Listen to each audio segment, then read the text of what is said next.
ఎన్నికల నియమావళిపై సమీక్ష సమావేశం కోడ్ పటిష్టంగా అమలు పరచాలన్న ముఖేష్ కుమార్.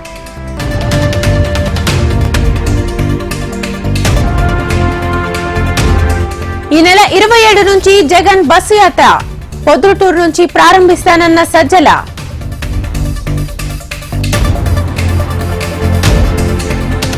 బీఆర్ఎస్ కు షాక్ ఇస్తున్న మహారాష్ట్ర నేతలు. పార్టీకి రాజీనామా చేసి ఎన్సీపీలో చేరిన మాణిక్ రావు.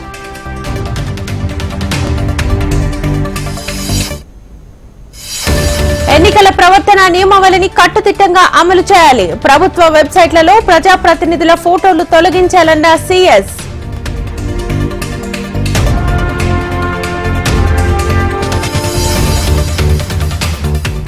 కాకినాడ ఎంపీ సీటు జనసేనదే. పిఠాపురంలో కులాల ఐక్యత మొదలైందన్న పవన్.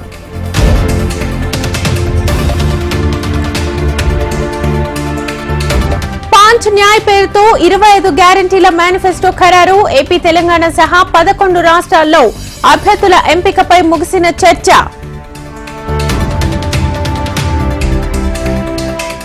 తెలంగాణలో మోస్తరు వర్షాలకు ఛాన్స్. బలమైన గాలులు వీస్తాయన్న వాతావరణ శాఖ.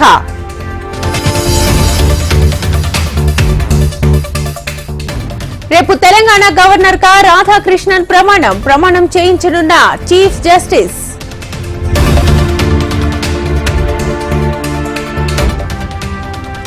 సుప్రీంకోర్టులో కవిత రిట్ పిటిషన్. ఈడీ రిమాండ్ ను రద్దు చేయాలని విజ్ఞప్తి.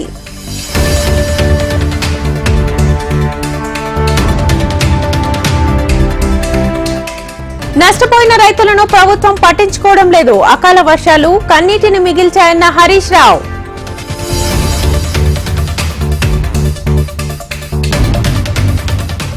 ఫోన్ ట్యాపింగ్ వ్యవహారంలో కూపిలాగుతున్న పోలీసులు. ప్రణీత్ రావుతో సంబంధం లేదన్న మాజీ మంత్రి ఎర్రబెల్లి.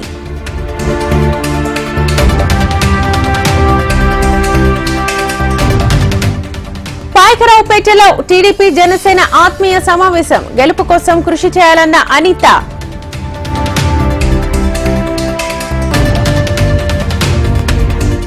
టీడీపీ, బీజేపీ, జనసేన సభ అట్టర్ ఫ్లాప్. గతంలో గెలిపిస్తే రాష్ట్రాన్ని చిన్నాభిన్నం చేశారన్న అంబటి.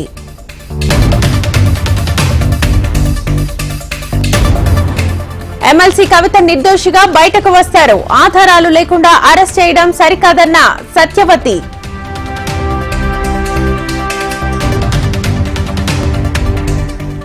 ప్రభుత్వ భవనాలకు వైసీపీ రంగులు. చర్యలు తీసుకోవాలన్న అయ్యన్న పాత్రుడు.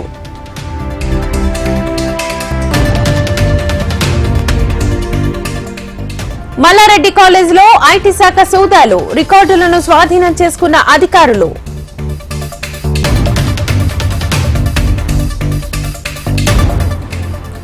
కామారెడ్డి జిల్లా బిక్కనూరులో రైతుల ఆందోళన. వడగళ్ల వాన నష్టానికి పరిహారం చెల్లించాలని డిమాండ్.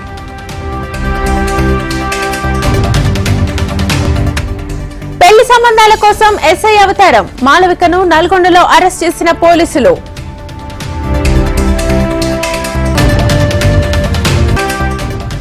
దక్షిణ భారతదేశంలో మోదీ సుడిగాలి పర్యటన. దేశవ్యాప్తంగా కూటమిని ఓడిస్తారన్న ప్రధాని.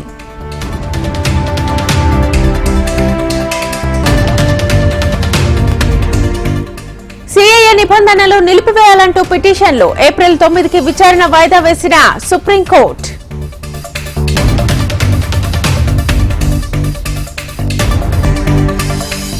బాబా రామ్దేవ్ కు సుప్రీంకోర్టు సమన్లు. పతంజలి యాడ్స్ కేసులో కోర్టుకు హాజరు కావాలని ఆదేశం.